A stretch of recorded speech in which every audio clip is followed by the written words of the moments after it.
Dear students of academics and competitive exams of English, in this lecture 2 Hindi medium lecture, आज हमारा topic है कि कैसे ट्रांसलेशन करें उन सेंटेंसेस की जो एडवर्ब टू बेस्ड हैं।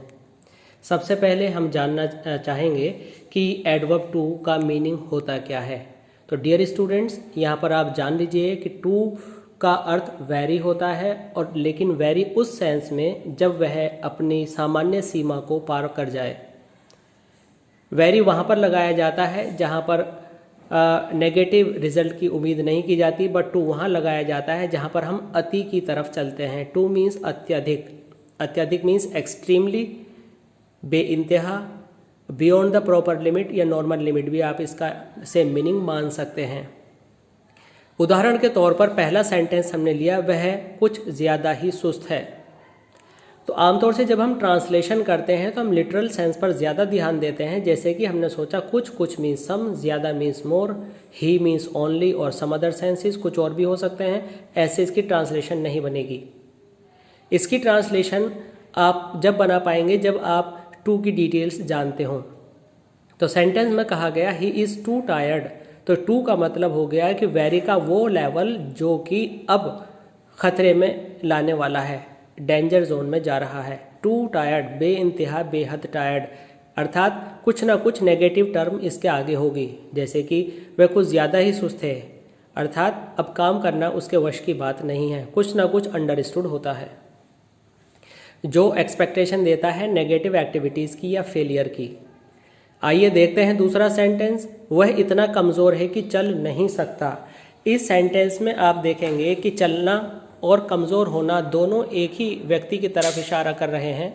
तो he is too weak to walk, too इतना, टू वॉक। अब यहाँ पर जो टू के साथ आपने वॉक लगाया है, तो इस टू के अंदर की भी आ गया, नहीं भी आ गया, सकता भी आ गया, है भी आ गया। इट मीन्स इस अकेले इन्फिनेटिव टू में ये एडवर्ब टू है, इस इन्फिनेटिव टू में ये चारों वर्ड्स की हिंदी शामिल है।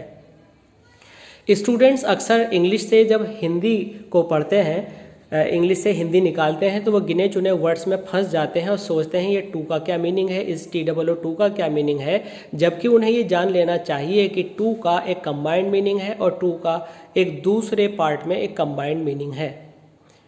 तो टू नेगेटिव रिजल्ट्स देता है, इन्फिनेटिव टू। तो इस तरह से सेंटेंस होता है जिसमें कैन और कुड हम नहीं लगाते, नॉट हम नहीं लगाते, सब्जेक्ट हम नहीं लगाते। तो हमारा इस तरह से जो सेंटेंस का रिजल्ट निकल कर आया इंग्लिश ट्रांसलेशन में, वह निकल कर आया he is too weak to walk, full stop, बस इतना ही। उसने कार्य इतना मूर्खतापूर्ण किया कि किसी को भी पसंद नहीं आया या आएगा। तो यहाँ पर हम देख रहे हैं कि कार्य करने वाला कोई और है, पसंद करने वाला कोई और है। इस सेंटेंस के अंदर दोनों बातें बदल गई हैं।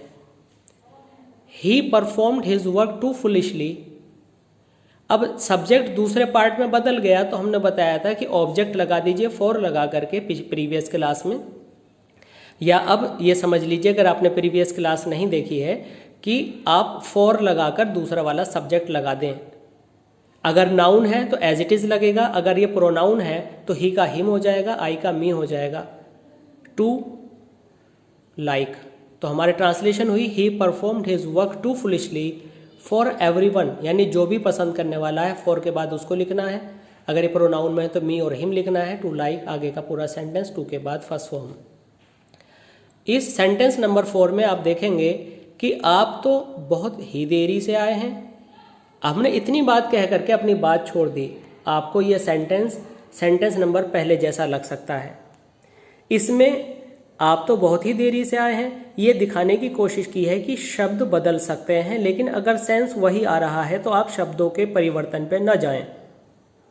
तो आपकी ट्रांसलेशन वही होगी जो पार्ट 1 में आपने की थी, वो स्टाइल वही होगा, वर्ड्स अलग होंगे रिक्वायरमेंट के अकॉर्डिंग।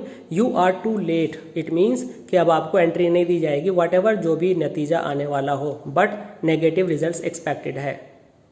यह डिब्बा इतना भारी है कि इसे कोई भी नहीं उठा सकता है या उठा सकता। This box is too heavy, अब डब्बा भारी है, उठाएगा कोई और, इट मीन्स अगले पार्ट का सब्जेक्ट कुछ और है, जबकि पहले पार्ट में जो सब्जेक्ट की जगह पर रखा गया वर्ड है वह बॉक्स है। अगर हम बॉक्स को देखें तो बॉक्स हैवी है, लेकिन बॉक्स ने उठाना नहीं है, बॉक्स को उठाएगा कोई और। अब कोई और यहाँ मेंशन नहीं है, तो ऐसे सेंटेंस में हम अपने पास से फॉर वन लगा देते हैं। तो हम ये लिख लेंगे, this box is too heavy for one to lift. अगले सेंटेंस में हम देखते हैं वह इतना शक्तिशाली है कि उसे कुछ नहीं कहा जा सकता। इस सेंटेंस को हम जो अंडरलाइन हमने किया है, इस तरह से भी आप लिख सकते हैं कि उसे कोई कुछ नहीं कह सकता या कहेगा। तो हमारी ट्रांसलेशन होगी, he is too powerful to be said anything to him. तो अब हमने इसमें बाद का सब्जेक्ट न लगाकर उसे पैसिव वॉइस कर दिया। ऐसा इसलिए किया क्योंकि यहाँ ये वाला ही यहीं पर ही के रूप में काम आ जाएगा, तो ये हमारा पैसिव वॉइस हो जाएगा। He is too powerful for one. अब हम चाहें कि हम इसे एक्टिव वॉइस में लिखें तो हम, इट मीन्स वह इतना शक्तिशाली कि उसे कोई भी, तो कोई की इंग्लिश वन हम यहाँ पर अपने पास से लगा देंगे। तो हमारा ट्रांसलेशन हो जाएगा, he is too powerful for one to say anything for him. तो याद रखें, जब हम फॉर के बाद कोई भी नया सब्जेक्ट जो कि यहाँ प्रीपोजिशन के बाद ऑब्जेक्टिव फॉर्म में लिखा जाता है के बाद टू लगाकर आप एक्टिव वॉइस बना लेते हैं। जब हम उसे यूज़ नहीं करते तो फिर हमें इन्फिनेटिव टू की passive voice form to be को यूज़ करना होता है। स्टूडेंट्स, आई होप कि आपको ये ट्रांसलेशन पार्ट पूरी तरह से समझ में आ गया होगा। धन्यवाद।